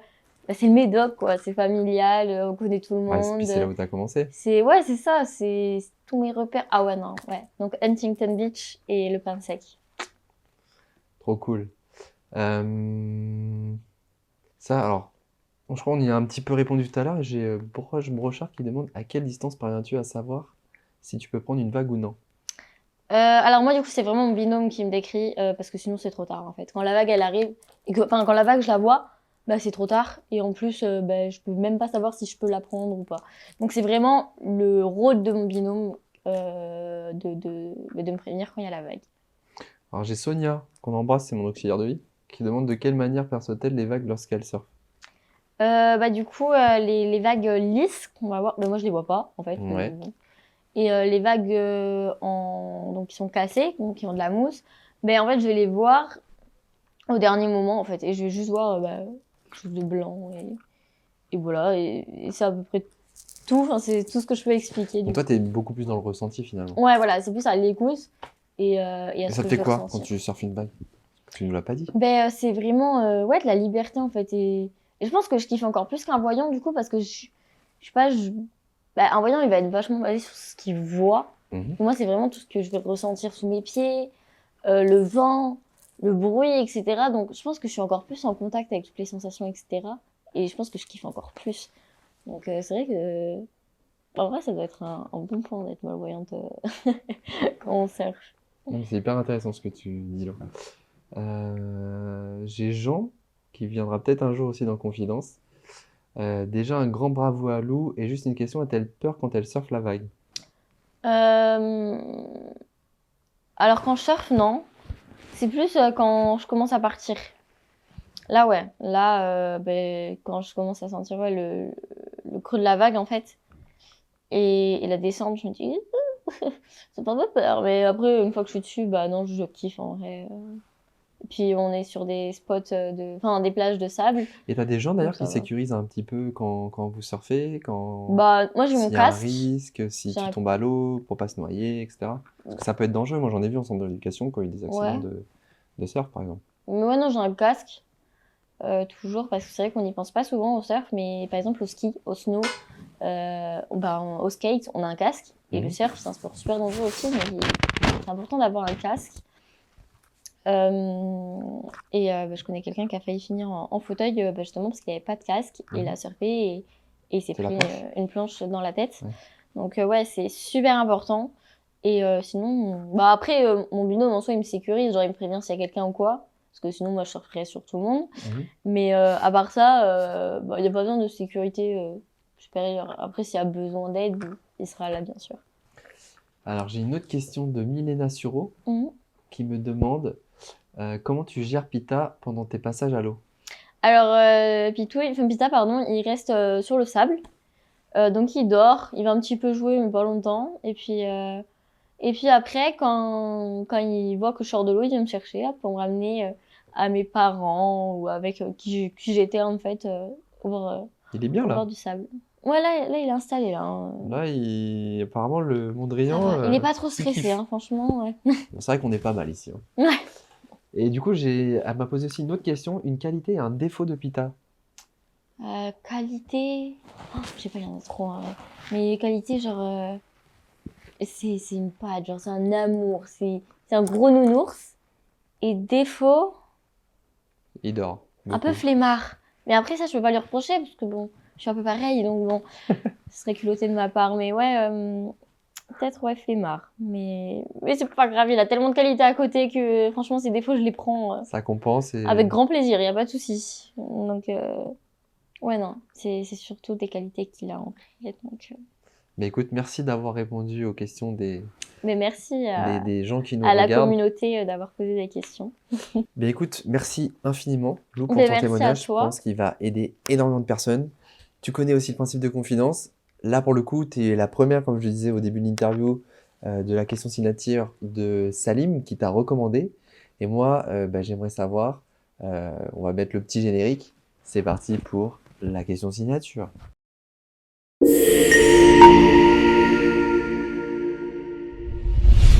Donc moi, j'ai une petite question, Lou. Est-ce que, là, aujourd'hui, c'est toi qui témoignes de ton parcours, etc. Est-ce que tu as pensé à quelqu'un que tu aimerais peut-être voir sur Confidence, me dire qui c'est et pourquoi tu penses que ça serait pertinent qu'il soit en face de moi aujourd'hui? Alors oui, moi j'ai pensé à Jean-Marc Saint-Jour. Ouais. Donc c'est une personne qui, sans lui, je ne serais pas là aujourd'hui. Et aucun parasurfeur en France n'en serait là aujourd'hui. En tout cas, beaucoup plus difficilement. Car Jean-Marc Saint-Jour est l'un des acteurs principaux du parasurf en France. Mhm. Et, il est vice-président de la Fédération française de surf. Ok. Et c'est le fondateur de l'association nationale Andy Surf. Donc c'est un très grand homme. Et c'est vrai qu'il est très inspirant parce que c'est une personne qui, à la base, n'était même pas touchée par le handicap. Et au final, a voulu bouger les choses pour les personnes en situation de handicap. Donc, il a formé plus de 700 personnes pour accompagner dans l'eau les personnes en situation de handicap dans plus de 7 pays, pardon. Et il met à l'eau plein d'handicapés chaque année. Donc, c'est dingue. Il réalise des rêves et il met des étoiles dans les yeux des personnes à qui, à la base, on avait destiné un avenir plutôt sombre et triste. Donc, c'est vrai que c'est une personne incroyable et très admirable. Bah écoute, j'irai voir qui c'est, et puis peut-être qu'on aura l'occasion de le recevoir, et peut-être un jour même de se retrouver tous ensemble, voilà, que ce soit dans Confidence ou pas d'ailleurs, parce que voilà, en tout cas, je suis assez ébahi et épaté par ton parcours. Tu as 18 ans, je le rappelle, je pense, voilà, je le répète, mais tu as quand même une force pour un jeune âge comme le tien qui est impressionnant. Je suis sûr que ton témoignage, il va aider des milliers de personnes, j'en suis convaincu, à combattre le harcèlement, à réaliser ses rêves. Et puis voilà, c'est que des belles ondes, des belles confidences que tu nous as faites. C'était un superbe épisode. On se retrouve pour une prochaine vidéo, certainement la semaine prochaine. Vous connaissez le principe des réseaux sociaux. Il faut mettre un j'aime, un commentaire, partager, activer la cloche des notifications pour vous abonner à la chaîne YouTube et ne pas oublier... louper les vidéos. Voilà, je vais en faire. Pour ne pas oublier de regarder les vidéos sur Confidence. En tout cas, merci infiniment, Lou. Merci à toi et merci à toute l'équipe qui est derrière. Bah, toute l'équipe, on est un peu restreint quand même. Ouais, mais bon. En tout cas, c'est super. Mais non, c'était très chouette et effectivement, on remercie les gens qui donnent aussi l'engouement à tout ça et qui me permettent d'avoir des témoignages très puissants comme le tien. Merci beaucoup, Lou. Merci, à bientôt. À bientôt. Salut.